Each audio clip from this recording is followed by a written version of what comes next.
Lembaga Pemasyarakatan atau Lapas Kelas 1 Cipinang di Jatinegara, Jakarta Timur melaksanakan pemotongan hewan kurban pada Idul Adha 1445 Hijriah. Pemotongan hewan kurban dilakukan usai pelaksanaan saat Idul Adha 1445 Hijriah yang diikuti ribuan narapidana dan para petugas lapas Cipinang pada Senin 17 Juni 2024. PLH Kepala Lapas Kelas 1 Cipinang, Rizal Fuadi mengatakan pada Idul Adha tahun ini sebanyak 12 ekor sapi dan 8 kambing yang diantaranya sumbangan dari narapidana dikurbankan. Selain pemberian narapidana, hewan yang dikurbankan merupakan sumbangan dari pegawai Lapas Kelas 1 Cipinang, baik secara hasil patungan maupun dari kantong pribadi. Kemudian ada juga sumbangan dari sejumlah pihak melalui program Corporate Social Responsibility atau CSR yang diantaranya dari PT Pelindo, Kejaksaan Negeri Jakarta Utara, dan pihak lainnya. Rizal menuturkan seluruh daging hewan kurban yang sudah disembelih di area Masjid Baitur Rahman Lapas Kelas 1 Cipinang nantinya akan dibagikan kepada warga sekitar. Kemudian para narapidana yang jumlahnya tercatat sebanyak 2.737 orang dan pegawai Lapas Kelas 1 Cipinang yang memenuhi ketentuan berhak menerima daging hewan kurban.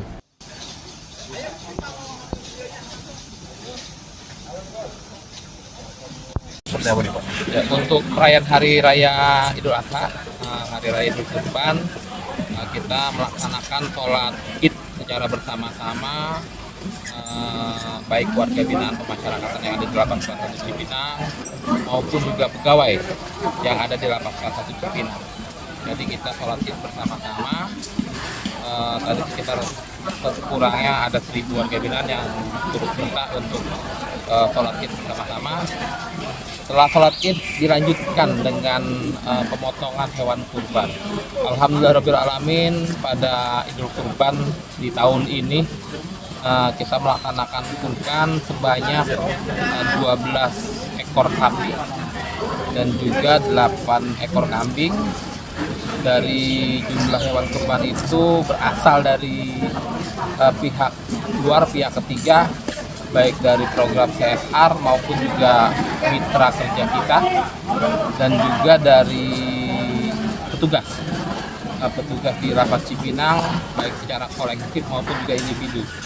Begitu juga warga binaan pemasyarakatan di Lapas Cipinang ini, mereka juga mempunyai keinginan untuk bersama-sama berkurban di Lapas Kelas 1 Cipinang. Dan dari pembagian daging kurban itu juga kita distribusikan untuk warga binaan yang ada di Lapas 1 Cipinang ini.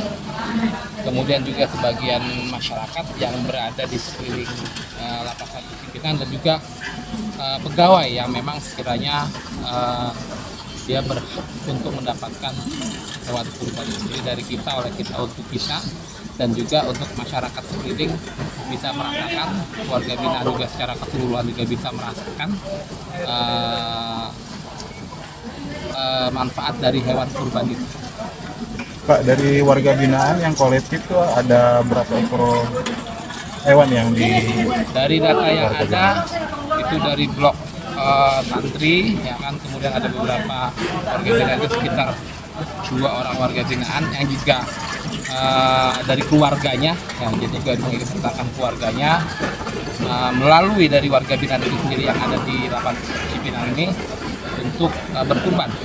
Juga ada yang memang secara kolektif seluruh warga binaan. Jadi dari warga binaan sendiri pun yang memang dia mempunyai rezeki lebih, dia ingin berbagi bersama narapidana yang ada di Lapas Kelas 1 Cipinang untuk bisa sama-sama merasakan kebahagiaan di Idul Kurban pada tahun ini. Pak, ini kan setelah dipotong, apakah hewan itu nanti diolah dulu baru dibagikan ke warga binaan atau gimana, Pak? Kalau untuk warga binaan, ya, itu setelah dipotong kita langsung mengolah. Nah, jadi tidak mungkin kita serahkan ke warga binaan karena mereka kan ada larangan-larangan yang memang tidak boleh untuk memiliki kompor, ya kan, tidak boleh untuk memasak, kemudian juga tidak ada senjata tajam untuk menyiapkan bahan mentah itu sampai menjadi bahan matang. Mereka nanti menerima matang saja. Jadi kita kerahkan pegawai-pegawai ibu-ibunya untuk masak. Jadi kalau nanti bisa diambil foto, belakang nanti ada ibu-ibunya dari perawat, dari petugas layanan, dari pembina itu turun membantu guyup di dapur untuk mengolah daging kurban ini, dimasak dan setelah matang nanti dibagikan. Jadi mereka ke narapidana itu sudah terima matang jadinya, terima makan saja. Download Tribun X sekarang, menghadirkan lokal menjadi Indonesia.